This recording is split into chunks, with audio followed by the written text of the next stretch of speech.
Hello. In this workshop, we are going to be talking about cover letters and resumes. Two of the more important or most important documents that you're going to need to have when you're starting your job search process. So I'm just going to hit a couple of highlights regarding what I see a lot of times on cover letters first, and then I'll talk about also tips for your resume. Starting with cover letters, you first want to make sure that you address the cover letter to the person with hiring authority. So do your homework, make sure that you go in and research the organization so that you have a clear understanding of who exactly is going to be your boss and who exactly is going to potentially make this decision. If you really can't find a person to address your cover letter to, it is acceptable to address it to selection committee or hiring manager or director of rehab or whomever, again, something more general, but again, if at all possible, make sure that you address your cover letter to the person that has hiring authority.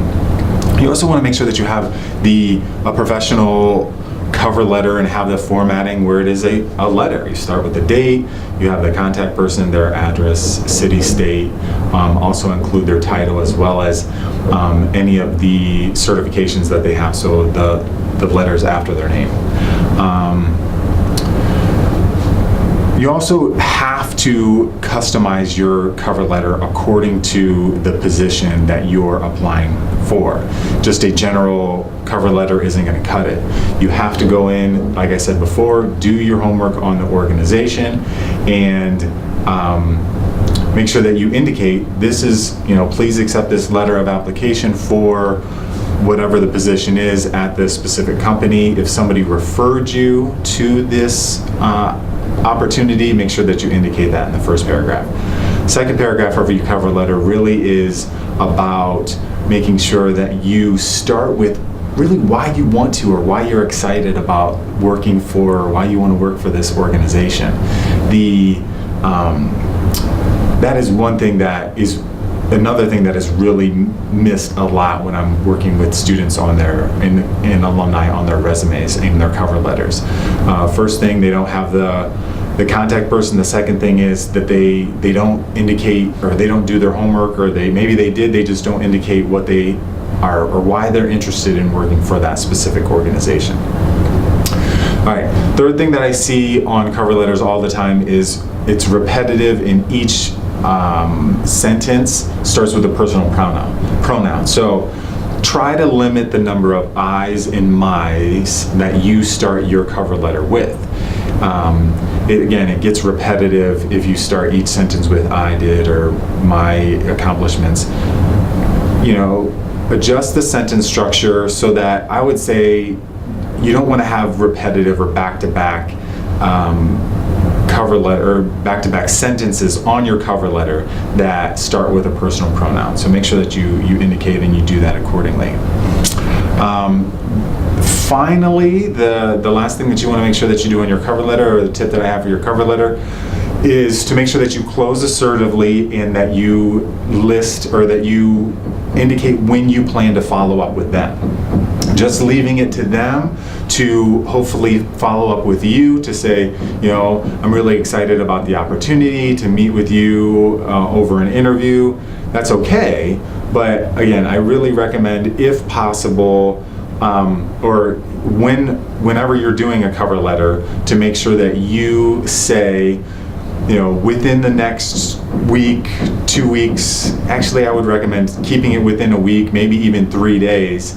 I will follow up with you by email to make sure that you have received this application and see if you need any additional information.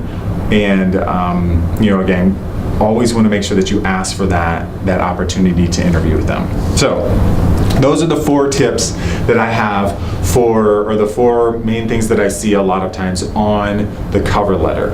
1, you need to make sure that you address the cover letter to the specific person that you do your homework. Make sure you know who you're addressing or who the hiring manager is. Second, you want to make sure that you limit the use of I's and my's that you have in your sentences. Again, adjust it accordingly where possible. Third, you must customize, and you have to make it specific to the employer, show that you've done your homework and why you really want to work for this organization.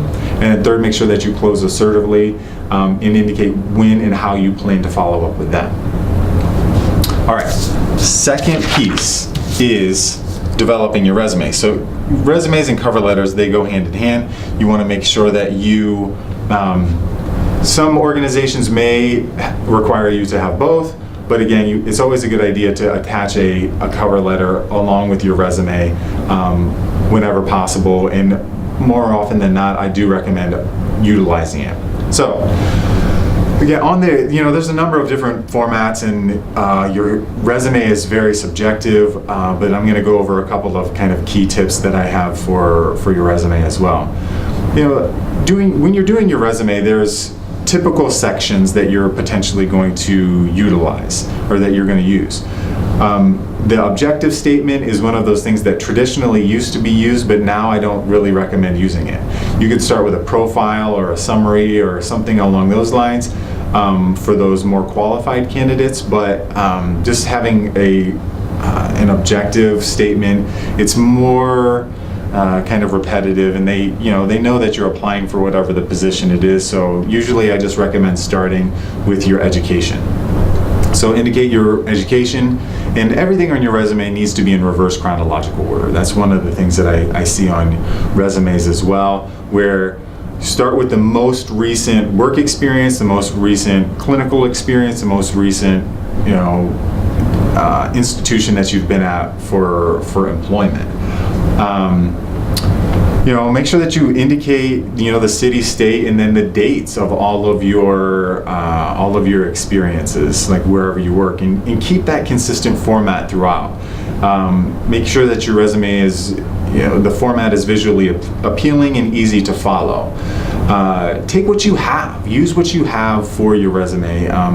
If you haven't really had the opportunity to do very much research or leadership opportunities, once you're developing your resume, depending on where you're at in your college career, now's the time to be able to go and take advantage and get into those leadership opportunities, or if you hear about professors doing research, go and pursue them and ask them if you can help participate in those types of in the research that they're doing.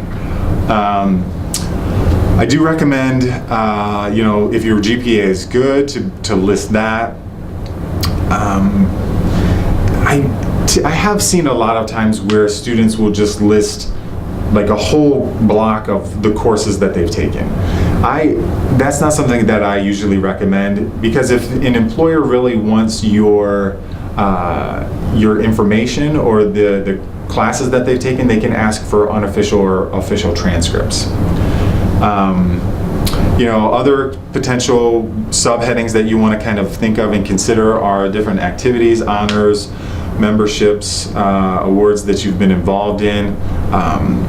I always find it interesting whenever I meet one-on-one with students and start asking those questions about what it is that they've done. They're like, a lot of times it's, I didn't even think about putting the research that I've done, or some of the volunteer experiences that they have done on their resume. So you really have to kind of do a little bit of a self-assessment as to all of the different things that you've been involved in, and it's really important to make sure that you revisit your resume on a regular basis and be disciplined to say, all right, every 6 months and for sure every year, and even as soon as you're finished, or as soon as you finish a meaningful experience, go to your resume, make sure that you put it down, you indicate the dates and what your role was and what your responsibility was, because it's really easy to forget those types of things if you don't do it right away. So, recap for your resume.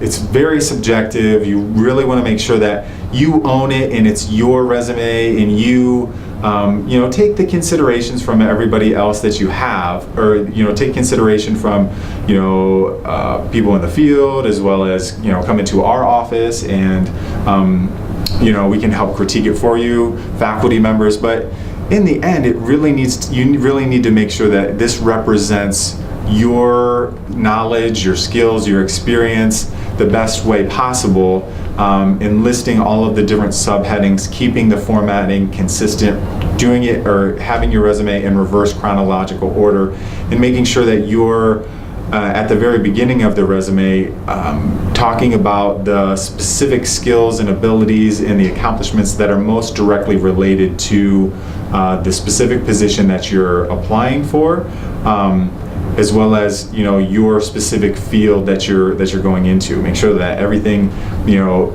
is prioritized accordingly, and again flows well, and make sure that you do have people, and I do recommend multiple times looking it over and making sure that you stay on top of keeping it up to date.